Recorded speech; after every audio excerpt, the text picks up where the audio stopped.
That's pretty. Breathe in the feet. Go.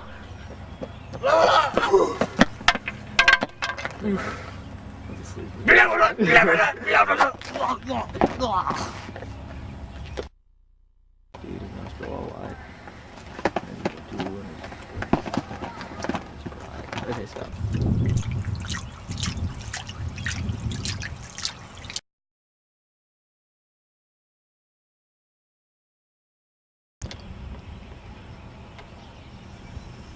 Do it.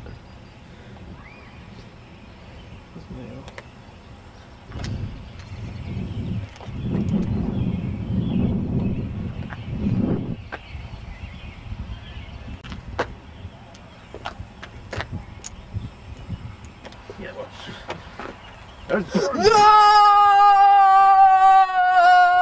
It broke in the temple of all.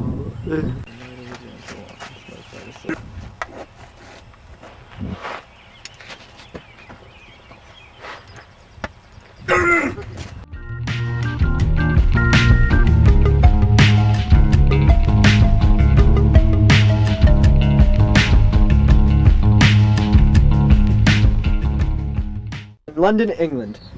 His father was Captain Mad Jack Byron, and his mother was Catherine Gordon. George Byron grew up with a great education thanks to his parents' nobility. Okay, and that is why Ronald Reagan is the best president ever. Oh! Byron had a very successful early love life. His first loves included Mary Duff and Margaret Parker, his distant cousins, and Mary Chatworth, who he met at Harrow. This success with women continued late into his life. Byron was a successful poet even early in his life. He was encouraged to write his first volume of poetry, Fugitive Pieces, when he was only 14. This contained pieces of all of his older work. Finally, his friend convinced him to recall and burn all copies of Fugitive Peace.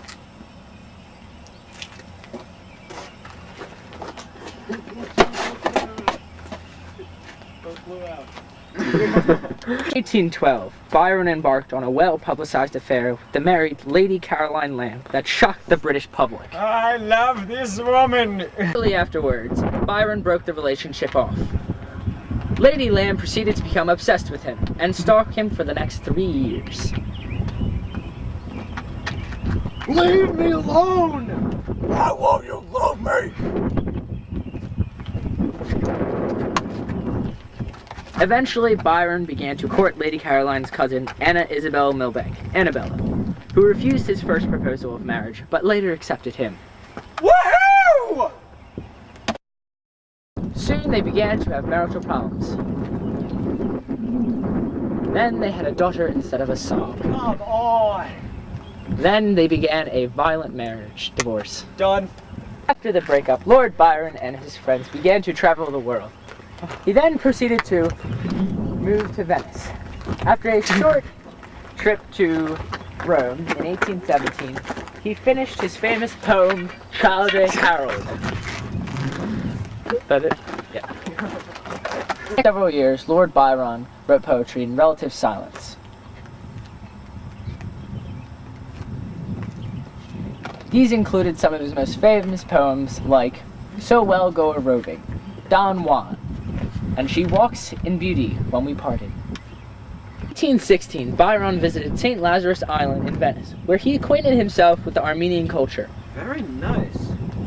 Very nice indeed. There he became very close to the Armenian people and their leaders. Byron lived in Genoa until 1823, when he grew bored of his life.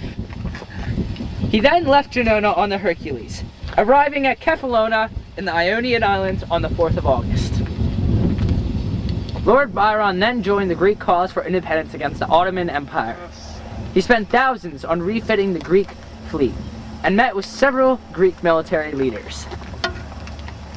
He was getting ready to set against the Turkish-held fortress in the Gulf of Kornak and put the rebel army under his control. Unfortunately, tragedy struck. He caught a cold, and it was made worse by a doctor-prescribed bloodletting. Byron then proceeded to die. It is said that he would have become the king of Greece if he had lived. Finally, his friend convinced him to recall and burn all I forgot. Not like that. You're supposed to let it burn more. Yeah, I forgot. Fortunately, his friend convinced him to burn all copies of Fugitive Peace. Yeah, it just goes out. It doesn't. I know. Why am I doing it since I'm so pathetic with matches? Fortunately, his friend convinced him to recall and burn all copies of Fugitive Peace. Fortunately, his friend convinced him to burn. His friend convinced him to burn and recall all pieces of the Fugitive